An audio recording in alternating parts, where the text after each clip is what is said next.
All right, I think we can get started. It's exciting to be here. Very exciting to have Dr. Madadi today talking with us, and looking forward to this conversation. Before we get started, though, I want to turn to our land acknowledgement. We'd like to begin this program by recognizing that while we gather at San Jose State University, we're gathered on the ethno-historic tribal territory of the Tamian Ohlone, who were the direct ancestors of the lineages enrolled in the Muwekma Ohlone tribe, and who were missionized into missions Santa Clara, San Jose, and Dolores. San Jose State University also desires to honor the military service of the Muwekma men and women who have honorably served overseas during World War I, World War II, Korea, Vietnam, Desert Storm, Iraq, and who are still serving in the United States Armed Forces today. All right, so a few key announcements. We're recording this webinar, and we're using the Q&A function in the chat. So if you have a question, put it there, and I'll be moderating those questions for the group. So don't use the chat function for questions. Please put it in the Q&A. I also have to thank all the sponsors. Obviously, the Office of the Provost, the SJSU King Library, the amazing team, the tech team that pulls that together for us today, the Department of Marketing and Business Analytics, as well as the Division of Research and Innovation. So with that, I'd like to introduce our speaker today. I'm really excited for this conversation and looking forward for this discussion with Dr. Marjan Madadi, who is currently an associate professor of marketing and business analytics here. She has an absolutely fascinating background working at the intersections of applied mathematics, statistics, industrial engineering. She's taken up projects that look not just at marketing questions or business analytic questions, but questions related to health and many other sorts of things. So I'm really excited today to hear from her. Her work's been funded by the Department of Education as well as the National Institutes of Health. I feel like a complete underachiever after reading her CV. But I'm generally excited for the conversation and her paper today, her topic, Quantifying Precancerous Colonic Neoplasia Dynamics and Optimizing Surveillance. Oh, they cut the slide before I finished, so I didn't get the title. I was working on it so well. Anyway, I'm going to pass it over to you so you could just lead us through the talk. Thanks so much. Thank you so much. Thank you for having me, and thank you for the nice introduction. So let me start my screen and get started. So you see my screen, right? Yes, you're good. Perfect. Thank you. So again, thank you for having me. Today, I would like to talk about one of my projects related to colorectal cancer. So in this project, what we wanted to do was to quantify the dynamics of adenomatous polyps, which are polyps, the precancerous lesions that can develop to colorectal cancer, and then identify the optimal surveillance policies for colorectal cancer. So this work is funded by the National Cancer Institute. Before I get there, I just want to talk a little bit about myself, my research interest. So my research interest is mainly on stochastic optimization, stochastic processes, reinforcement learning, and applied probability and statistics. In terms of application, my work are mainly in healthcare, but I also have some experience in manufacturing settings. My projects have been funded by NIH and Department of Energy, and some of the applications include optimization of health delivery. That's something that I'm going to talk about today. Predictive modeling for outcomes in stochastic systems. For example, in the project funded by DOE, what we did, we detect human errors in nuclear power plants. And another area of application, excuse me, is cost effectiveness analysis in a stochastic system. So one of the very important problems in public health, especially, is to see how cost effective different medical interventions are. And that is also one area that my projects were about. So, okay, let me start the presentation for today. I want to give you a little bit background about colorectal cancer. First, so colorectal cancer is the third most common cancer diagnosed in both women and men in the US, excluding skin cancer. It starts with a polyp in the innermost layer of a colon or rectum, and if not detected and removed, it can grow and develop to colorectal cancer or CRC. Like any other cancers, the sooner we can detect colorectal cancer or polyps that can grow into colorectal cancer, the higher the survival rates are and the better the patient's outcome would be. The overall 5-year relative survival rate for CRC is about 63%. And as you see, this survival rate decreases as the cancer stage increases. So, for example, for a localized CRC, the 5-year survival rate is 91%, and that decreases to only 13% for distant CRC. So that tells us why it is very important to do a screening, different screening tests to detect any neoplasia or adenomas before they grow into cancer. So there are two types of polyps in colon or rectum.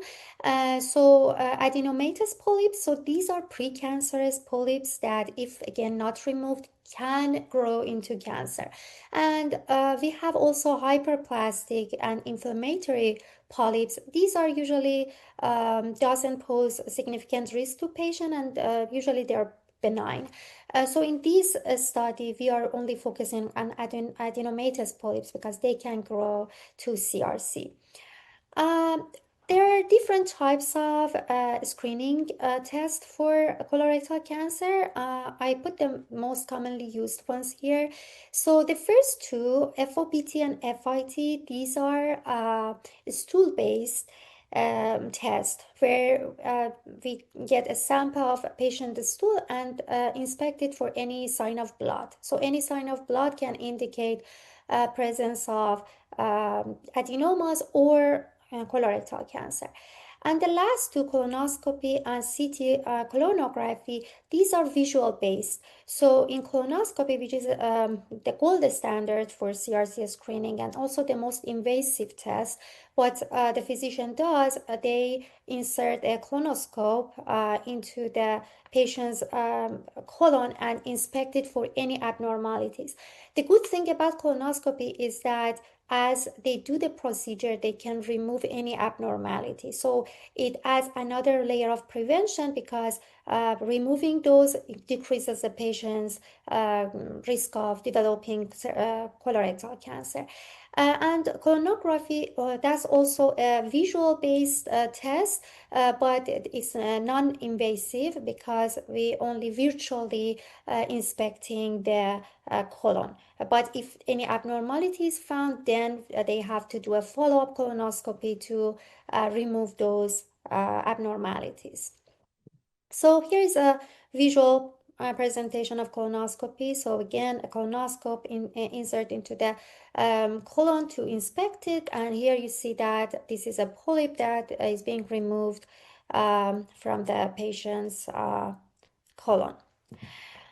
So there are different guidelines by health agencies in the US. So USPSTF and ACS are the most commonly used ones.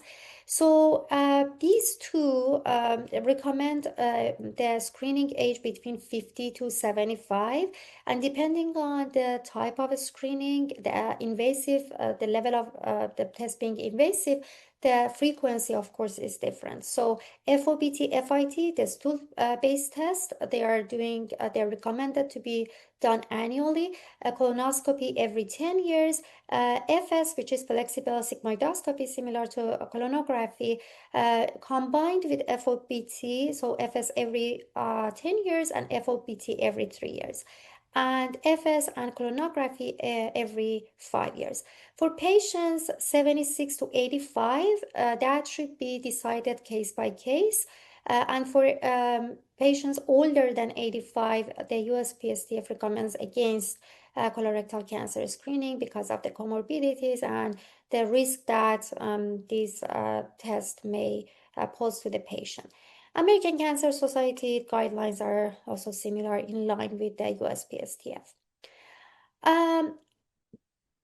Another guideline, this is related to CRC surveillance. So depending on the outcomes of colonoscopy, the baseline colonoscopy, when the patient should come back. So the US MSTF agency, they recommend the 10 years if they find nothing abnormal in the baseline colonoscopy.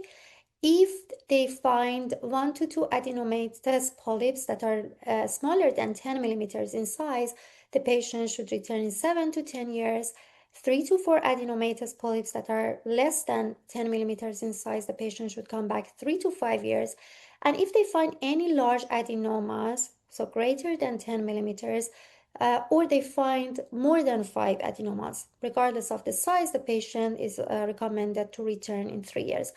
And more than 10 adenomas, this is very unlikely to happen, but if it happens, the patient should return in 1 year to do a follow-up colonoscopy. Okay, so what are the motivations for this work? So there is a lack of consensus in the frequency of surveillance tests after baseline colonoscopy or the follow-up colonoscopy after that. And if you look at the guideline that we just went over, the article, the quality of the evidence for some of these recommended intervals are rated as very low because there are not a lot of data about dynamics of adenomatous polyps and their growth to CRC. So the understanding of these dynamics is limited because of the lack of data.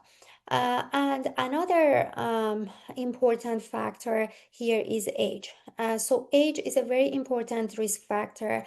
And yes, they have their policy is age-based, but for example, they have a one-size-fits-all policy for all patients from 50 to 75, which is like 25 years span.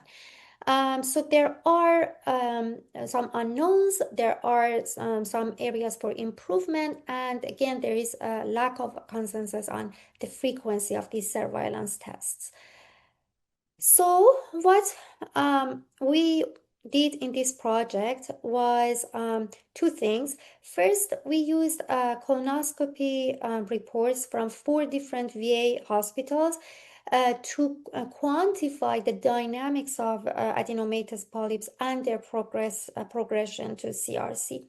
And once we quantify that, once we could model that, the next question then becomes, okay, what is the optimal screening interval, surveillance interval, based on the observation that we receive at each colonoscopy? So obviously, if we find a lot of adenomatous polyps, we want to do more frequent screening. If we find nothing, maybe the patient is good for 10 years, 12 years, but what is that interval? So we don't want to do, there is a trade-off. We don't want to do too few colonoscopy because that increases the risk of patient going to advanced CRC stages. We don't want to do too many because this is an invasive test. The patient should be sedated, they should have preparation. It's not a comfortable test, and we don't want to do too many of them because that impacts the quality of life of the patient. So the question is then, what is the best interval? When should the patient come back based on their history, based on their colonoscopy reports? And that's the second question that we wanted to answer. So this is a summary of the colonoscopy reports that we got from the 4 VA hospitals. Here you see the years where the colonoscopy were taken place, and the sequence of the number of each colonoscopy at each hospital. So for example, for hospital 2, we had about 7,900 colonoscopy, first colonoscopy or baseline colonoscopy, and out of those patients, we had about 1,300 second time colonoscopy, and so on and so forth. For first hospital, unfortunately, we didn't have this sequential data, but we used that for other purpose of this work, such as the distribution of the number and size and type of polyps that were found in those colonoscopies. Okay, so to model the dynamics of colorectal cancer, we used a Markov model. So Markov models are well-established model. They have been widely used in healthcare for disease modeling, or they are used for stochastic system modeling.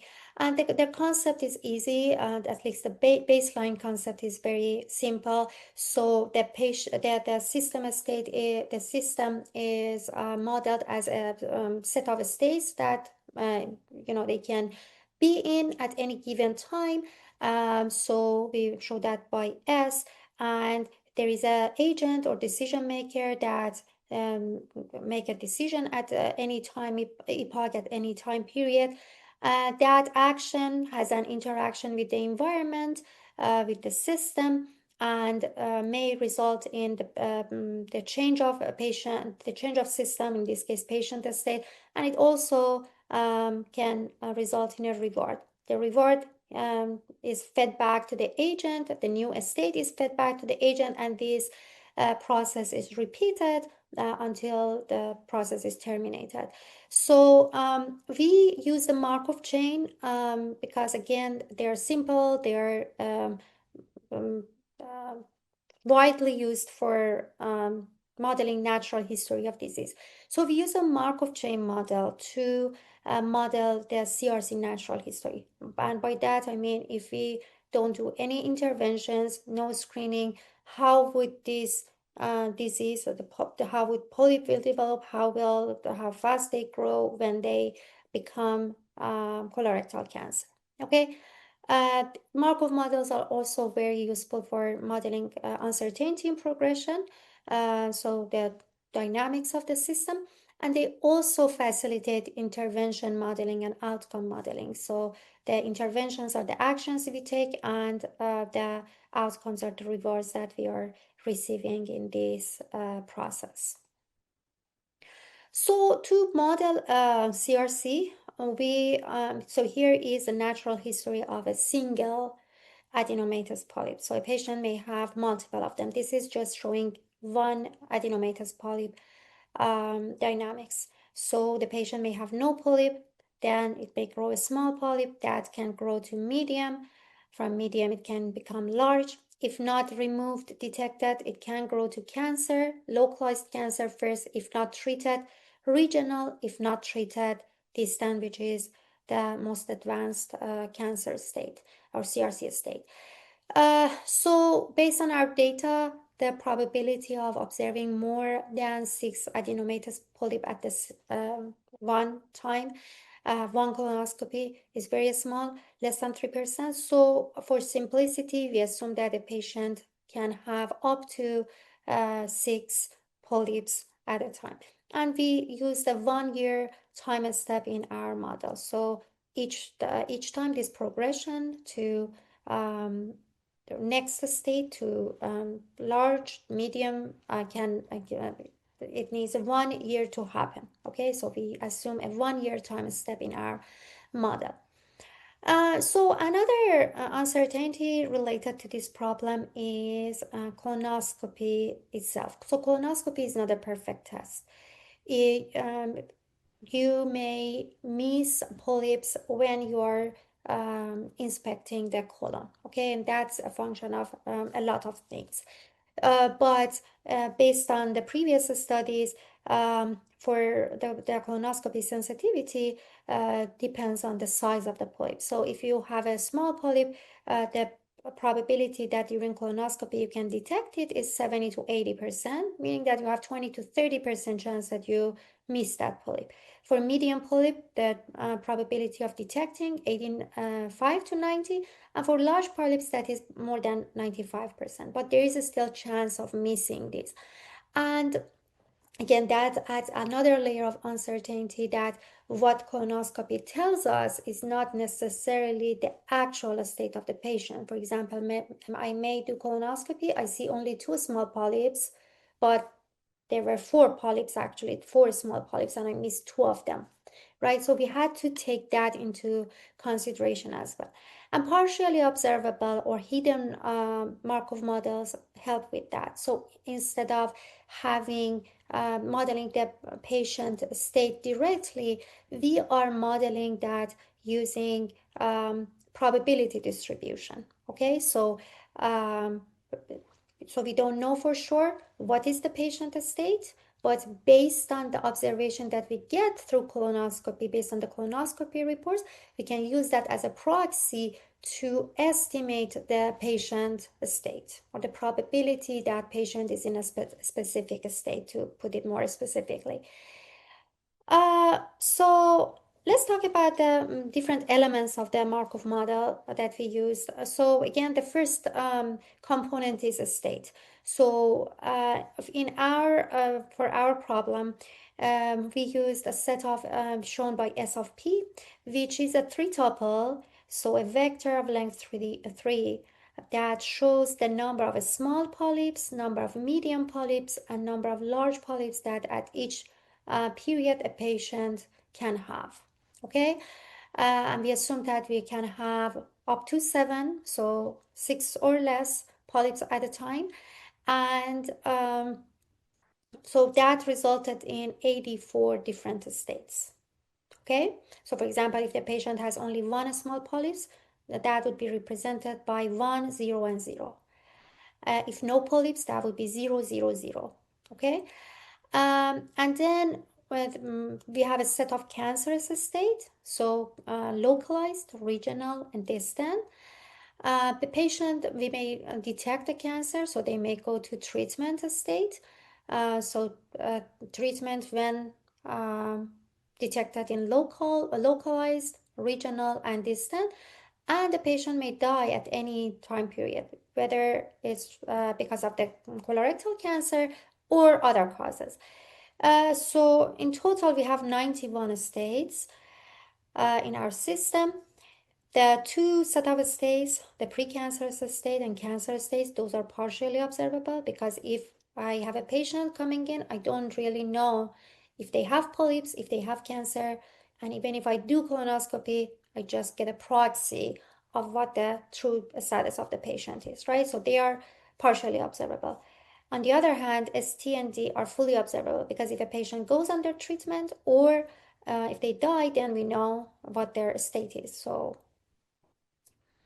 okay, again, to model this uncertainty around the true state of the patient, we are using probability distribution. So we call this belief state, which basically tells us what is our belief about patient occupying each of these states, or what is the probability of the patient occupying each of these states. So for example, in this example, my state 0 is healthy. So this patient, we believe that there is 96% probability that he's healthy. 2% he has a small polyp, 0.3% he has a one medium polyp, and so on and so forth.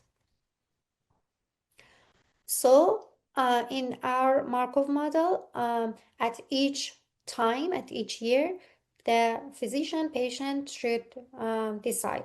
There are 2 actions that they can take. They can do colonoscopy or do nothing or wait. Okay, we show that by W for weight and CO for colonoscopy. And we have a set of observations. Again, observations are the colonoscopy reports. So we see how many size of polyps that we and type of polyps that we get from the colonoscopy.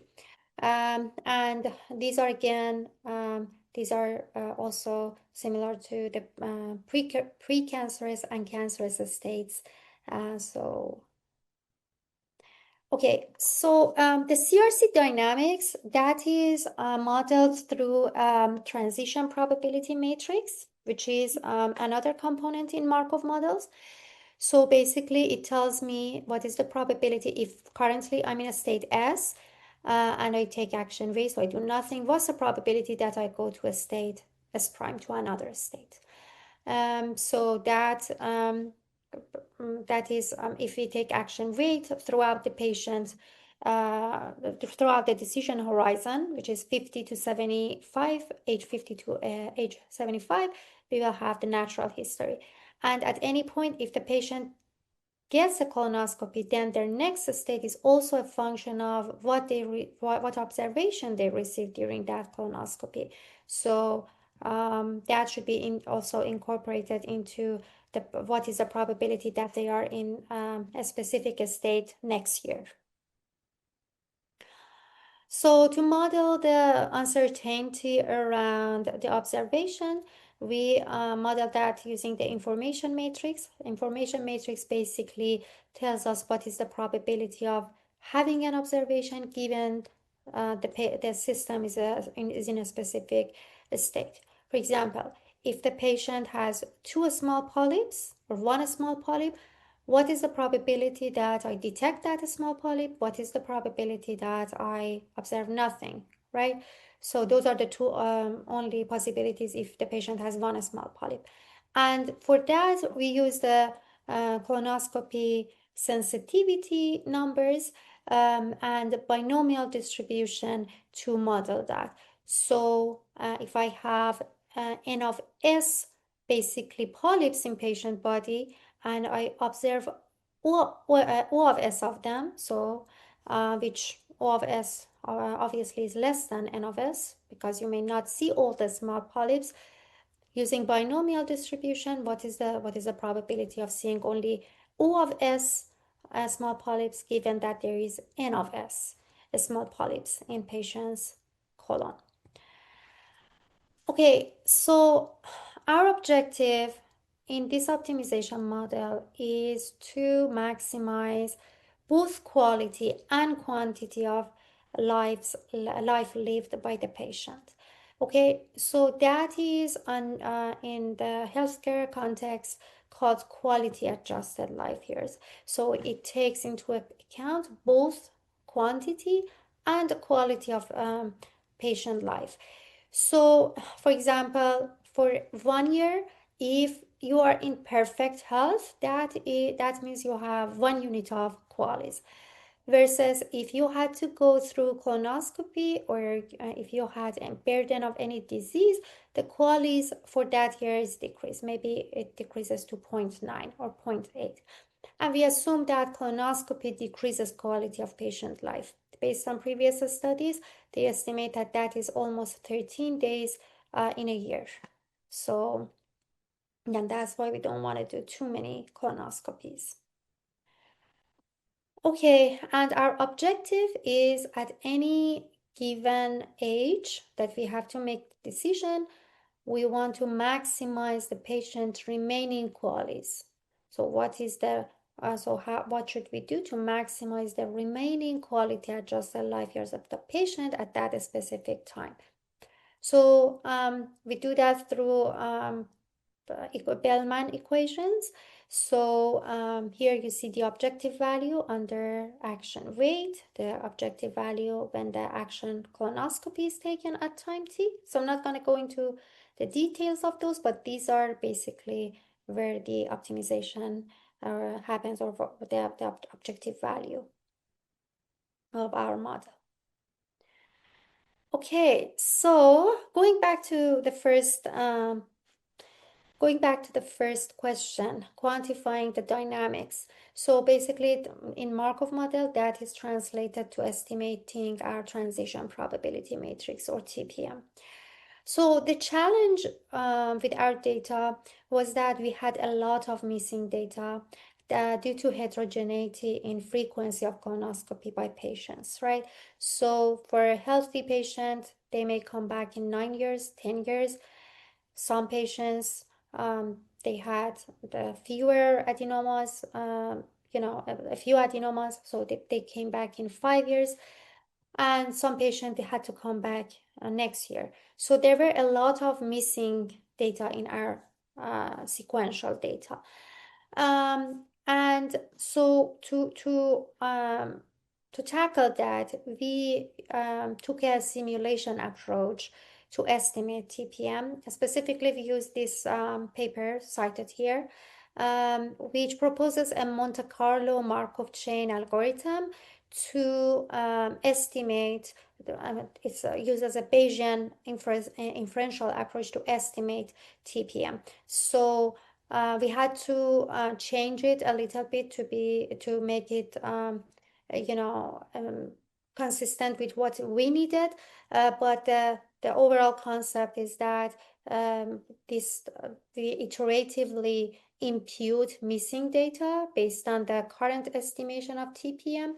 We update our TPM estimation and we repeat it until convergence.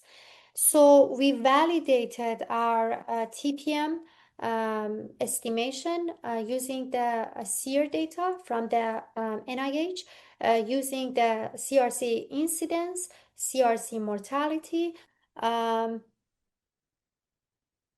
incidence and CRC mortality, and CRC stage. So we use that SEER data for validation of the TPM estimation.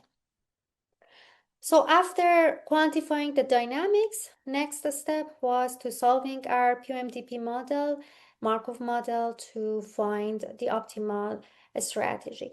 So we have a very large model here. So for a fully observable Markov model, that is not a big problem, that's not a large problem, but having 91 states and about 87 observations, that is a very large POMDP model. So we couldn't use exact models or exact solution methods to solve that problem. So we had to use an approximate solution method. Specifically, we use point-based value iteration, which again is a simulation-based approach to maximize, to optimize, to find the optimal solution.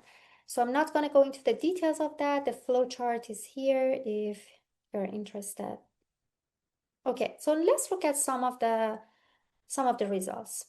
So in this figure, what you see is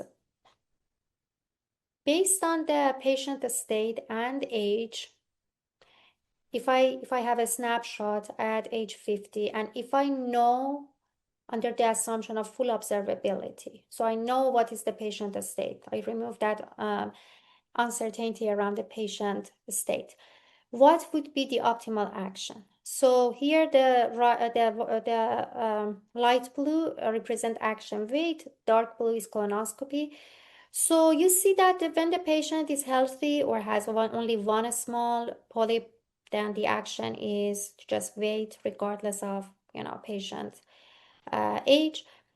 As the as the state becomes riskier, so as we go down, the more colonoscopies are recommended. So here at the bottom, where we have the highest risk states, regardless of the age, we want to do colonoscopy. Well, here, for example, is a state 3. State 2 is having only one medium polyp. So here you see that for younger ages, the policy says, okay, go screening, but this is around maybe age 72, 71. It says do not do colonoscopy, even if you have one medium polyp. And it may sound counterintuitive at first, because as age increases, the risk of cancer also increases. But this decision, but this is medically or clinically can be explained because for younger patients, they have a longer life expectancy. So removing this can actually help with their life expectancy, right? But for an older patient, it may take, the time that for this polyp that takes to become cancerous may be longer than the patient remaining life years. So it's better to not do the intervention, do not do the colonoscopy. And here you see some inconsistencies. This is because our solution method is actually approximate, is not exact.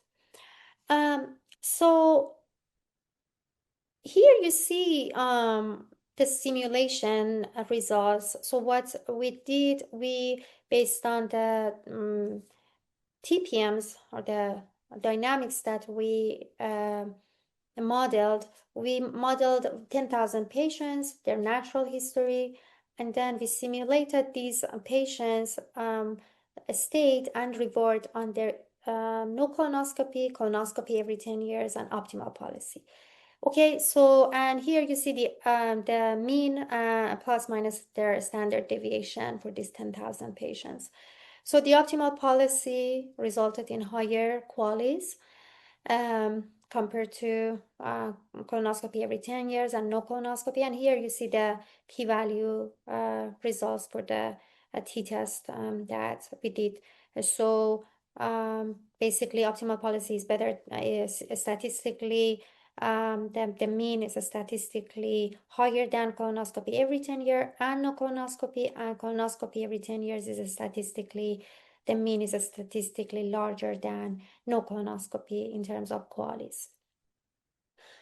So we also analyzed the number of colonoscopies that the patient should go under the optimal policy versus the colonoscopy every 10 years.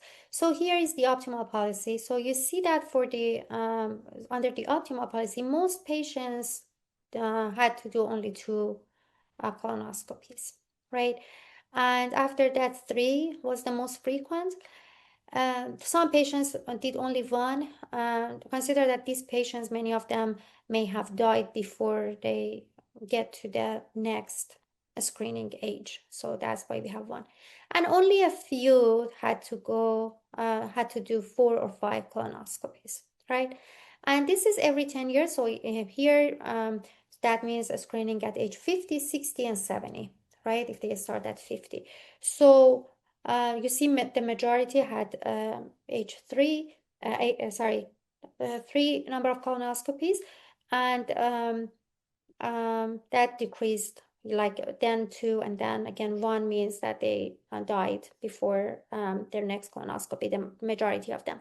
And again, doing a t-test, there was a significant difference. So the number of colonoscopies that 10,000 patients did on average was statistically smaller than what they had to do under the colonoscopy every 10 years.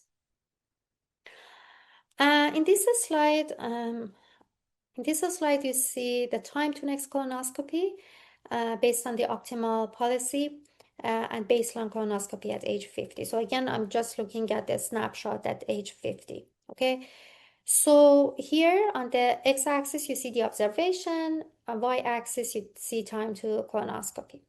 So as observations increases, that means the patient status is higher risk, right? They have more adenomas, they have larger adenomas. So you see that, for example, for healthy patient, the time to return is the optimal time is 13. If they find only 1 small adenoma, that is, they should come back in 6 years. 1 medium, they should come back in 4 years, and so on and so forth. So if you compared it with the US MSTF policy that we discussed earlier, there are some areas that our policy recommended to extend the time to next colonoscopy.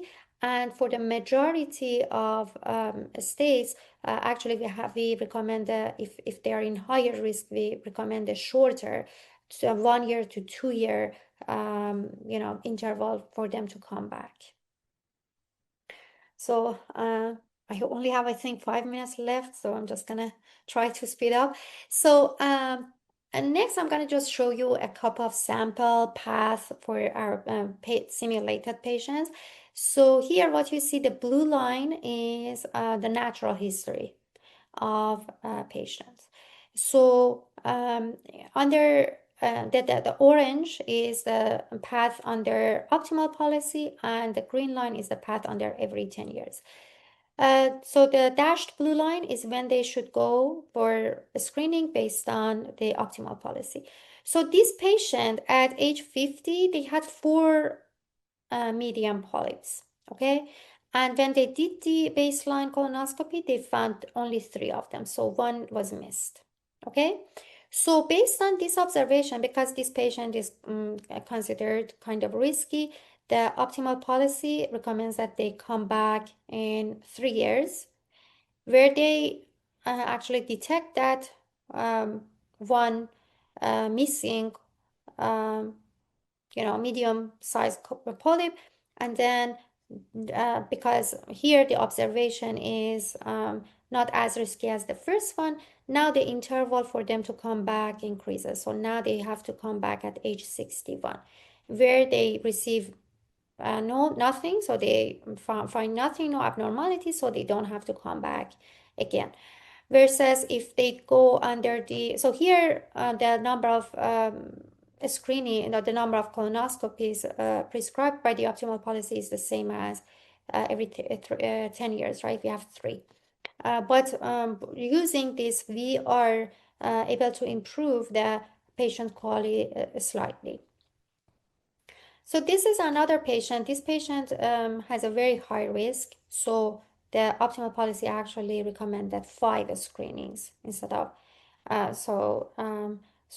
the patient had 3 medium, 3 large at the state. Their state was this. The colonoscopy missed one of the medium sized, so they had to come back again at age 51, where they find 1 medium. Now they had to come back at age 52 because they are considered high risk, and at age 56 they observed nothing. So the interval for them to come back increased to age 64. And here is a patient that is very low risk, as at the baseline they found nothing. So it's recommended for them to come back in 13 years in age 63. Again, they found nothing, so they didn't have to do any screening. Okay, so conclusion and ongoing work. So we modeled the dynamics of colonic neoplasia and their development to CRC using about 43,000 colonoscopy reports. We developed a QMDP framework to find the optimal time to next colonoscopy based on the observations at each colonoscopy.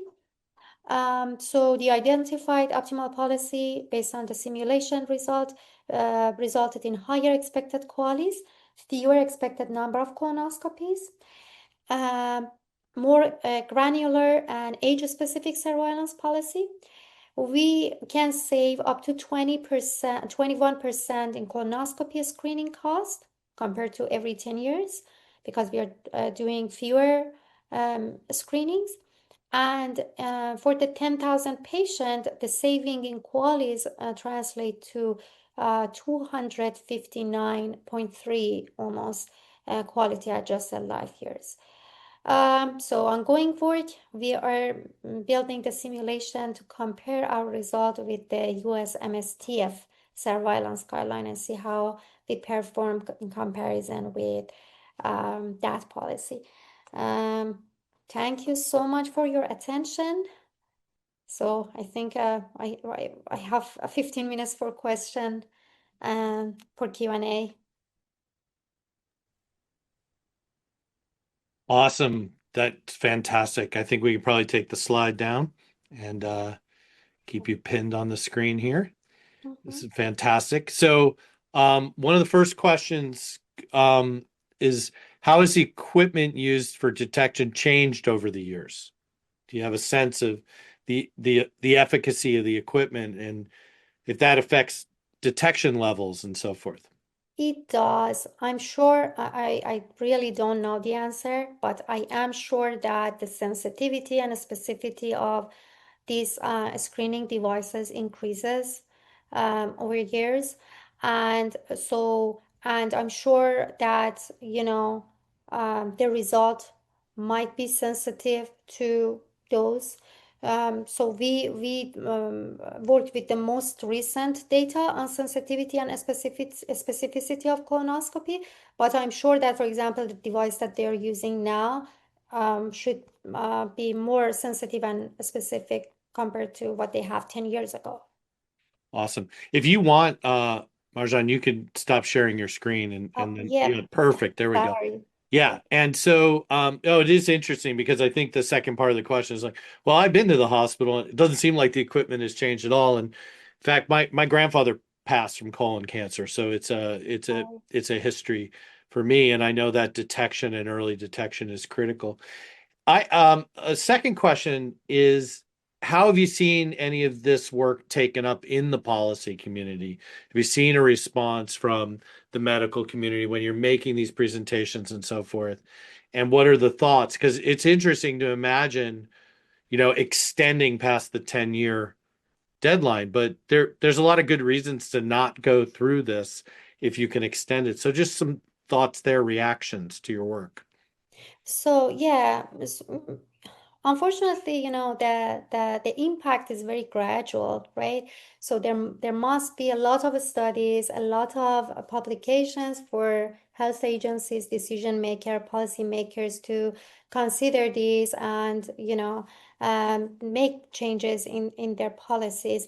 I would say it is gradual, but it is hopefully happening. We have seen that with breast cancer, where originally like the USPSTF were recommending every 2 years, but then many studies showed that younger patients, like 45-year patients, may have higher risks. So now they're incorporating that into their policy. So I think it's a slow, but it is the impact can be seen over time. Another interesting thing about your work, it's obviously very collaborative. It takes a lot of big teams, and you're probably working with people at San Jose State and beyond. How does working in those teams and what is that like building those relationships, and then how does that affect the work you're doing? Because clearly it's complicated to do all that collaborative work over time as well.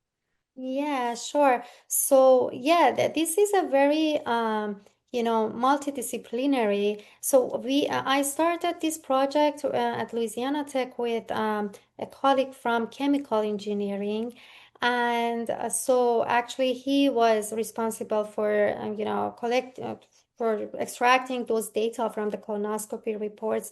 And over the years, I've worked with the students from San Jose State who helped me with these colleague from Netherlands who helped me with this. So it is a very multidisciplinary, and sometimes it's challenging because at the beginning, especially because you don't really understand each other's language and it takes time. But I mean, it's a process. It takes time. Yeah, do you find yourself having to learn whole new fields and read outside? I mean, you have a training in industrial engineering and statistics, and all of a sudden you're finding yourself in the middle of a medical field, right? Yes, yes. And I mean, that's a beautiful part about it because every time that you want to apply it to a different disease, to a new disease, then you go and learn. And I really enjoy that. My first work in the field was in breast cancer, which was my dissertation about. But then over the years, I worked with epilepsy data, I worked with colorectal cancer, with COPD data. So yes, it is rewarding. So one last question so how do you find students in a business college? Do you find them interested in these projects with you and they find themselves all of a sudden going, wow, this isn't the thing I've been thinking about. How have you involved students in the work? And I imagine you're pulling from the college and beyond maybe. Uh, Actually, I have one student who is currently helping me with this. He's from the He's from the business analytics actually department. The nice thing is that the methodology can be applied to other areas. So he showed interest. He approached me and said, I want to do research. So I proposed some directions, and he was interested in this one. So um, I mean, if you the motivation, the good thing is that if you know the methodology, learn the methodology, then you can apply it to anything basically. Yeah, that's fantastic. Yeah. So I don't think we have any more open questions. So I want to thank you for an amazing talk, for incredible work. We're very lucky to have you here at San Jose State. And I want to thank everyone who was able to join today for this University Scholar Series. So thank you so much, Dr. Madadi. Thank you. Thank you for having me. Thank you. Bye.